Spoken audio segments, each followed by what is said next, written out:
I want to pet it. The statement caught PBO-47 off guard. Tully had never been the most forward-thinking or logical person, but she certainly wasn't stupid. What she had just said, however, was profoundly, outrageously, objectively stupid. Fren Tully. PBO-47 knew that she hated being called that, but the circumstances demanded that a reality check may be necessary. That is an exclusion zone apex hunter-killer. Physical interaction would be ill-advised. Tully just scoffed. Sheesh, Peebs, where's your sense of adventure? PBO-47 cringed at the name, but they had called Tully something she didn't care for, so she had called them something they didn't care for. Fair was fair. This adventure you wish to partake in is less gallivanting exploits and more hyperlane straight to self-termination, PBO-47 chided. Tully, however, remained unfazed. Yeah, but just look at it. It is so adorable. PBO-47's relays clicked nervously. Fren Tully. I'm gonna go and pet it, their companion quickly interrupted. And with that, she was off, not letting her companion offer a rebuttal. PBO-47 watched as she hooked a hard right around the clearing, keeping herself almost hidden in the underbrush. Tully stepped lightly, making sure she went unnoticed right up until she had reached the point that was closest to the hunter-killer that she could manage. It would be open ground from here on out, and PBO-47 was worried for their friend. She had two options. One was to try and sneak up on the thing, which would likely result in grievous bodily harm, trying to get the drop on an apex killing machine. And two was to make some kind of ruckus, to alert it to her presence, and would likely result in grievous bodily harm, offering the chance to pounce on its prey from a distance. Tully went with a slightly less moronic idea of appraising the thing of her presence by stepping loudly on a stick as she entered the clearing, probably deciding that should the worst outcome occur, the space between them would offer the facade of a slight cushion of safety. The hunter-killer looked up, its predator eyes searching for the source of the disturbance, and landed squarely on Tully. It stared at her for a moment before it gave a brief bow of its head. It wanted to let her know that it knew that she was there.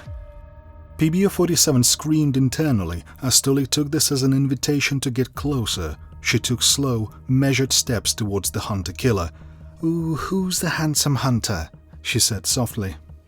The hunter-killer's attention was once more captured, and its gaze cast back onto Tully. "Huh? You're a handsome hunter." She was practically swooning over this murder machine.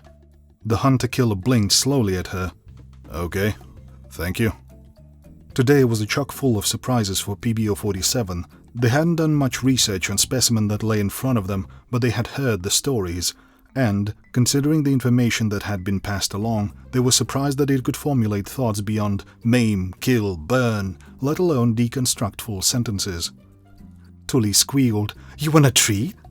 The apex hunter just continued to stare at her for a moment before making a strange motion with its arm and glancing down at its wrist. "Yeah, I could eat." Tully drew a sweet bar ration from her satchel. Her mid-wing claws certainly weren't the most dexterous of things, and if the hunter-killer saw her fumble, it may be inclined to attack, deeming her to be easy prey.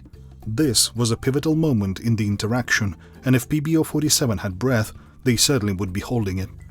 PBO-47 fully expected to see this thing pounce, to hear the snapping of bone and tearing of flesh, but none of that happened.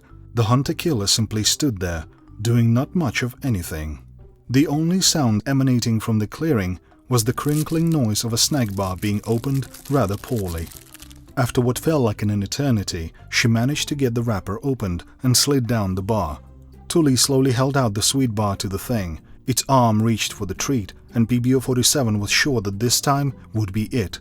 It was now well within grasping range of their friend. There was no way this wouldn't end poorly. "Gentle, gentle," Tully prompted, and surprisingly, the hunter-killer seemed to respond to this. It slowed its own arm in what appeared to be an attempt to put her at ease, and delicately took the offered refreshment. PBO-47 began to relax a little now. Maybe the hunter-killer was already satiated or worn out from a previous hunt, but at any rate, it elected not to attack their friend, and furthermore, Tully had expanded her arsenal of stupid ideas for the day. Surely. But Tully had decided to show up with all chambers loaded. PBO-47 nearly blew a circuit when she reached out her wing and began to gently tap the hunter-killer on the top of its head. "Headpads are for the friend-shaped friends," Tully cooed melodically. PBO-47 began preparing their eulogy.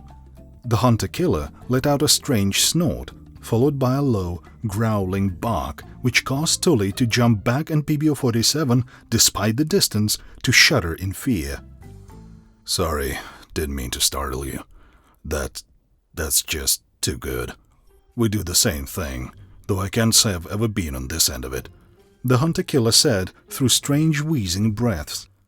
It then took a rather large bite of the snack. "Hey, this is pretty good. Thanks." It then offered out its other arm. "John, by the way." Tully stared at the offered appendage, and PBO-47 could tell that something was brewing in whatever remained of her brain. "Please, no," they muttered to themselves. It seemed that their quiet plea fell on deaf ears as Tully reached out and clasped onto its wrist with both of her wings and began tugging in the direction of poor PBO-47. "Come on," Tully asserted cheerfully. That was it. If it didn't kill Tully, PBO-47 would. She had caused far too much distress to his systems today just by being dumb. Even if it wasn't a bloodthirsty monster, even if its only directive wasn't to kill, she had just assaulted it. The thing would be downright negligent if it didn't defend itself.